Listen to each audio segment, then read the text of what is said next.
السلام علیکم۔ حضرت اسماعیل علیہ السلام کی قربانی۔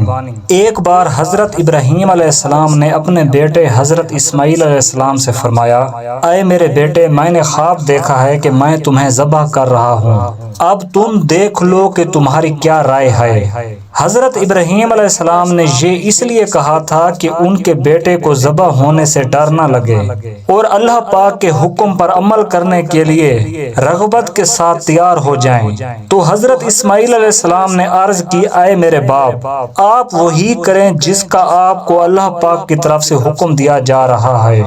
اگر اللہ پاک نے چاہا تو عن قریب آپ مجھے ذبح پر صبر کرنے والوں میں سے پائیں گے۔ جب حضرت ابراہیم علیہ السلام نے اپنے بیٹے کو ذبح کرنے کے لیے چلے تو شیطان ایک مرد کی شکل میں حضرت ہاجرہ سلام اللہ علیہ کے پاس آیا اور کہنے لگا، کیا آپ جانتی ہیں کہ حضرت ابراہیم علیہ السلام آپ کے صاحبزادے کو لے کر کہاں گئے ہیں؟ آپ سلام اللہ علیہ نے فرمایا، وہ اس گھاٹی میں لکڑیاں لینے کے لیے گئے ہیں۔ شیطان نے کہا، خدا کی قسم ایسا نہیں، وہ تو آپ کے بیٹے کو ذبح کرنے کے لیے لے گئے ہیں۔ حضرت ہاجرہ سلام اللہ علیہ نے فرمایا، ہرگز ایسا نہیں ہو سکتا، کیونکہ وہ تو اپنے بیٹے سے بہت پیار کرتے ہیں۔ شیطان نے کہا، ان کا گمان یہ ہے کہ انہیں اللہ پاک نے اس بات کا حکم دیا ہے۔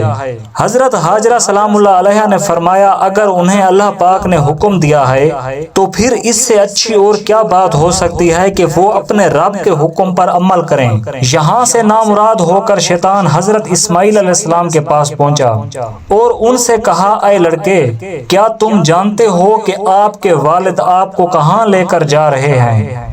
آپ علیہ السلام نے فرمایا، ہم اپنے اہل خانہ کے لیے اس گھاٹی سے لکڑیاں لینے جا رہے ہیں۔ شیطان نے کہا، خدا کی قسم وہ آپ کو ذبح کرنے کا ارادہ رکھتے ہیں۔ آپ علیہ السلام نے فرمایا، وہ اس چیز کا ارادہ کیوں رکھتے ہیں؟ شیطان نے کہا، ان کے رب نے انہیں یہ حکم دیا ہے۔ تو حضرت اسماعیل علیہ السلام نے فرمایا، پھر تو انہیں اپنے رب کے حکم پر عمل کرنا چاہیے۔ جب شیطان نے یہاں سے بھی منہ کی کھائی تو وہ حضرت ابراہیم علیہ السلام کے پاس پہنچا اور کہنے لگا، اے شیخ، آپ کہاں جا رہے ہیں؟ حضرت ابراہیم علیہ السلام نے فرمایا، اس گھاٹی میں اپنے کسی کام سے جا رہا ہوں۔ جب حضرت ابراہیم علیہ السلام کو پتہ چلا کہ یہ شیطان ہے تو وہاں سے بھی شیطان مردار ہو کر واپس چلا گیا۔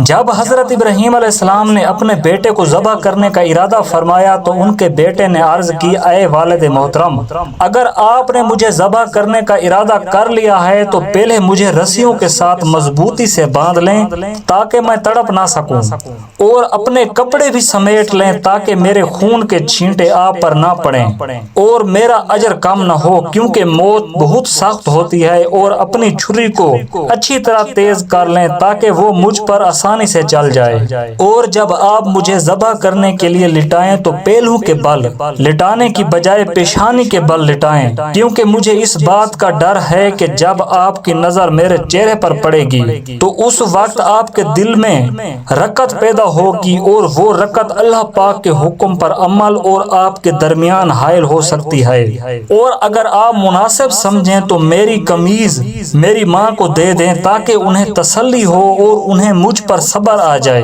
حضرت ابراہیم علیہ السلام نے فرمایا، اے میرے بیٹے، تم حکم الہی پر عمل کرنے میں میرے کتنے اچھے مددگار ثابت ہو رہے ہو۔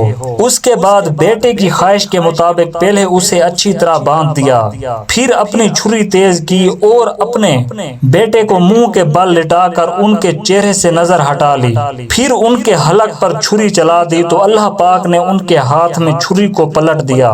اس وقت انہیں ایک ندا کی گئی، اے ابراہیم، تم نے اپنا خواب سچ کر دیا اور اپنے بیٹے کو ذبح کرنے کے لیے بغیر کسی تاخیر کے پیش کر کے عطا تو آپ اس امتحان میں کامیاب ہو گئے۔ اللہ تعالیٰ کو آپ کی یہ ادا اس قدر پسند آئی کہ قیامت تک اس سنت کو زندہ کر دیا۔ کروڑوں مسلمان ہر سال اس ذبح عظیم کے یاد تازہ کرتے ہیں اور قیامت تک یہ سلسلہ جاری و ساری رہے گا انشاءاللہ۔ دوستو، چینل کو سبسکرائب، ویڈیو کو لائک اور شیئر کرنا۔